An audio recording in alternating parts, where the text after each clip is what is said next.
Գնացինք, դուք կասեք, այդ լարը չի գնում, մեջս վեր չի գցում։ Հայրս քիլիսից է, նախնինները քիլիստ են,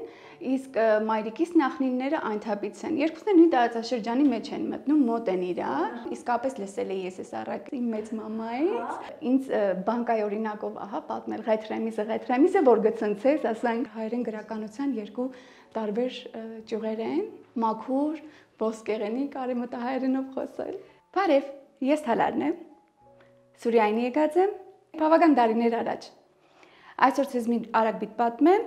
արևմտահայերենով։ Արագի մեջ պիտի կործածեմ բառեր, որոնք որ մեծ մամայից լսել եմ։ Այն ոչ միայն արևմտահայերեն պիտի լա, այլ նաև բառեր պիտի ունենա, որոնք որ արևմտահայերը կործած են։ Արագը սև եւ կարմիր մրջուններու մասին է։ Սև եւ կարմիր մրջուններ գտնեն մեկ դարայի մեջ, արևմտահայերը բայց դարա չեն կործածեր, անոր փոխարեն կործածեն Ղեթրեմիզ բառը, Ղեթրեմիզ կնշանակի բանգա, ինչպես որ մեծ մամաս կպատմեր,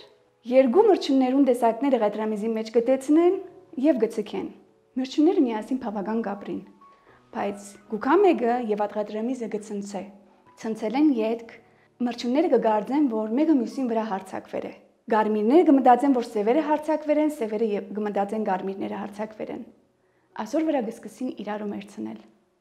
Վերջավորությանը իրենք չեն կենտրոնանար ճիշտ խաղապարին եւ ճիշտ միտքին վրա, թե ով էր բաժարը այդ ամեն ինչուն։ Այսպիսով բաժարը շարժողներ։ Աս արագը շատ խորունկ իմաստունի, գցանկանամ, այո, մեկ անգամին օրինակ մարդիկ երբ որ կգարձեն, գլսեն, կհասկանան, որ երրորդ մարդումը մադը խառնված է ասոր մեջ։ Բայց այո, երրորդ մարդումը մադը խառնված է, բայց ասոր մեջ ամենակարևոր բանը ադի է, որ պետք է մենք գիտնանք եւ տեսնենք ով էր խառնագիչը։ Երբ որ խառնագիչին գտնենք, ուրեմն խնդիրը կլուծվի։ Այսօր այսքանը։ Շնորհակալություն։